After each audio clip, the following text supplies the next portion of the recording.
राजस्थान प्रदेश Congress committee minority department की जिम्मेदारी होने के साथ राजस्थान की भारतीय जनता पार्टी ने बहुमत के आधार पर डिस्टर्ब एरिया बिल जो पास कराया है वो कानून के संविधान के लोकतंत्र के विरोध है, क्योंकि भारत में हर व्यक्ति को उसका जीने का अधिकार है, उसकी प्रॉपर्टी खरीदने का अधिकार है।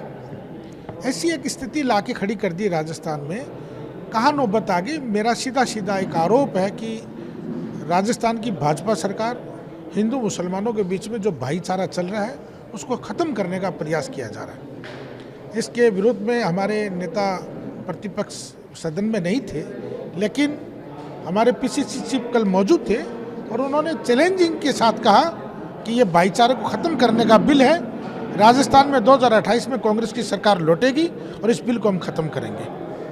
विभाग इसके खिलाफ क्या कोई आंदोलन? बिल्कुल, हम लोग आंदोलन, अभी रमजान का महीना चल रहा है, पूरे प्रदेश में ज्ञापन देने का काम करेंगे और मेरे साथ पूरी लीगल टीम आज मौजूद है।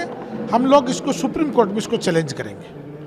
कुल मिलाकर रमजान के मुबारक महीने के बाद ही इसके ऊपर आप कोई कार्रवाई? नहीं, कार्रवाई तो अभी शुरू करें। लीगल टीम को हमने दे दिया कि इस पूरी स्टडी करो, क्योंकि इससे पहले भी भारतीय जनता पार्टी एक धर्मांतरण विरोधी बिल लेके आई थी। उसके खिलाफ हमने, हमारे यहाँ बौद्ध धर्म के डॉक्टर नरेंद्र बौद्ध साहब बैठे हैं, रजीज जैकब साहब बैठे हैं, इनसे भी हमने 2 PIL दाखिल करवाई थी और इस डिस्टर्ब एरिया बिल के खिलाफ भी हम सुप्रीम कोर्ट जाएंगे और वहाँ PIL दाखिल करेंगे।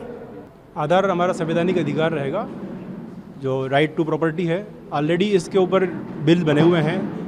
ट्रांसफर प्रॉपर्टी एक्ट प्रभाव में है, राजस्थान TP एक्ट जो है वो चल रहा है, काश्तकारी अधिनियम चल रहा है। जब पहले से नियम बने हुए हैं तो ये नए नियम की आवश्यकता ही नहीं है, फर्स्ट बात।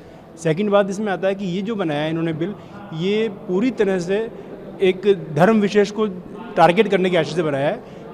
तो इसके लिए हमारा संवैधानिक अधिकार, जो संपत्ति का अधिकार है, वो प्रभावित होता है। दूसरा, संविधान की जो प्रस्तावना है हमारी, उसमें हम भारत के लोग शब्द यूज़ किया गया है, तो उसमें हम भारत के सभी लोग शामिल हैं। कोई पर्टिकुलर जाति, समुदाय या लिंग नहीं लिखा गया, उसमें भारत के लोग कहा गया। उसमें महिलाओं को बराबर सम्मान दिया गया है, पुरुषों के लिए भी वही कहा गया है, वही हिंदू के लिए, वही मुस्लिम के लिए, वही सिख के लिए, वही ईसाई के लिए, वही बौद्ध, जो भी धर्म वाले मानने वाले हैं। क्योंकि भारत देश जो है एक लोकतांत्रिक वो है और धर्मनिरपेक्ष राष्ट्र है, तो किसी धर्म को राजधर्म नहीं माना गया है और धर्म के आधार पर आपको कानून पारित नहीं कर सकते हैं। इसी ग्राउंड पर हम इस पर चैलेंज करेंगे, चाहे हाई कोर्ट करें, सुप्रीम कोर्ट करें, या किसी भी तरह से हम चैलेंज करेंगे इसको। और हमें पूरी उम्मीद है कि ये बिल जो है पास नहीं होगा, निरस्त होगा ये।